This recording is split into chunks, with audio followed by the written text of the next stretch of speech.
Hi viewers, இன்றைக்கி நம்ம சேனலில் தயிர் பச்சடி சீரீஸ் பார்க்க போகிறோம். தக்காளி தயிர் பச்சடி எப்படி செய்கிறதுன்னு பார்க்கலாம் வாங்க.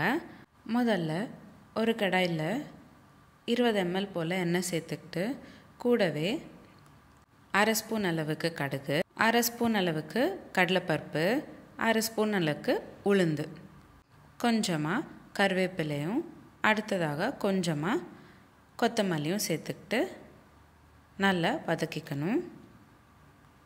அடுத்து 2 பெரிய சைஸ் வெங்காயம் நல்லா பொடிசாக கட் பண்ணிக்கிட்டு அதையும் சேர்த்துக்கோங்க. வெங்காயம் நல்லா பொன்னிறமாக மாற வரைக்கும் வதக்கிக்கணும். 2 நிமிஷம் போல் ஆகும் வெங்காயம்லாம் நல்லா வதங்கி பொன்னிறமாக மாறுறதுக்கு.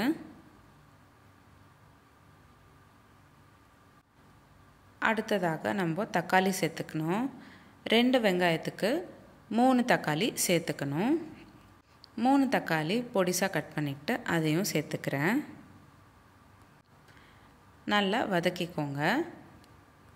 நான் இன்றைக்கி உங்களுக்கு சொல்லக்கூடிய அளவெல்லாம் 3 பேர் தாராளமாக சாப்பிடக்கூடிய அளவு. வெங்காயம் தக்காளி நல்லா வதங்கிட்டு எண்ணெய்லாம் பிரிஞ்சு வர வரைக்கும் வதக்கிக்கணும்.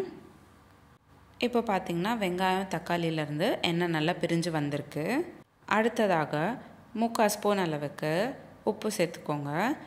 கூடவே 2 ஸ்பூன் அளவுக்கு சாம்பார் தூள், அதாவது 10 கிராம் போல் சாம்பார் தூள் சேர்த்துக்கோங்க. நல்லா ஒரு வாட்டி கலந்து விடுங்க. 2 நிமிஷம் போல் விடாமல் வதக்கிட்டே இருந்தீங்கன்னா நல்லா வெந்துடும். அவ்வளோதான். இப்போது தக்காளி தொக்கு ரெடி ஆகிடுச்சு. தக்காளி தொக்கு ஒரு பாத்திரத்தில் மாற்றிக்கிட்டு நல்லா ஆற வச்சுக்கணும். ஆறின தக்காளி தொக்கில் நம்ம அடுத்ததாக தயிர் சேர்த்துக்கணும். ஒரு பாத்திரத்தில் 1 கப் போல் தயிர் எடுத்துக்கிட்டு அதில் நம்ம செஞ்சு வச்சுருக்கிற தக்காளி தொக்கு சேர்த்துக்கிறேன். உங்களுக்கு சாப்பிட்றதுக்கு நல்ல மைல்டாக தேவைப்பட்டுச்சுன்னா தயிர் அதிகமாக தேவைப்படும். கொஞ்சம் ஸ்பைஸியாக தேவைப்பட்டுச்சுன்னா தயிர் கம்மியாக தேவைப்படும்.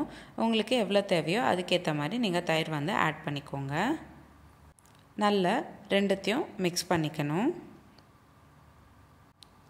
மிக்ஸ் பண்ண தயிர் பச்சடி சர்விங் பவுலில் மாற்றிக்கிட்டு கொஞ்சமாக கொத்தமல்லி இலை சேர்த்துக்கோங்க. அவ்வளோதான். சிம்பிள் அண்ட் ஈஸியான, அதே சமயம் ஹெல்த்தியாக இருக்கக்கூடிய தக்காளி தயிர் பச்சடி ரெடி ஆகிடுச்சு. உங்களுக்கு இந்த வீடியோ பிடிச்சிருந்தா லைக் பண்ணுங்கள், ஷேர் பண்ணுங்கள். இதே மாதிரி டெய்லி ஒரு ரெசிபி பார்க்குறதுக்கு என்னோடய சேனல் சப்ஸ்கிரைப் பண்ணிக்கோங்க. நம்மளோட சேனலில் இதே மாதிரி நிறைய சீரீஸ் போஸ்ட் பண்ணியிருக்கோம். Healthy ice cream series, healthy breakfast series, healthy dessert series, healthy lunch box series, healthy milk shake series, healthy pasta series, healthy starter சீரீஸ்னு நிறைய வகை நம்மளோட சேனலில் போஸ்ட் பண்ணியிருக்கோம். லிங்க்ஸ் எல்லாமே டிஸ்கிரிப்ஷன் பாக்ஸில் உங்களுக்கு ஷேர் பண்ணுறேன். செக் பண்ணி பாருங்கள். இந்த ரெசிபி எப்படி இருந்ததுன்னு கமெண்ட் பாக்ஸில் கமெண்ட் பண்ணுங்கள். நீங்களும் இந்த ரெசிபி உங்கள் வீட்டில் ட்ரை பண்ணிவிட்டு எப்படி இருந்ததுன்னு எனக்கு கமெண்ட் பாக்ஸில் கமெண்ட் பண்ணுங்கள். மீண்டும் சந்திப்போம் ஒரு சுவையான ரெசிபியுடன். தேங்க்யூ.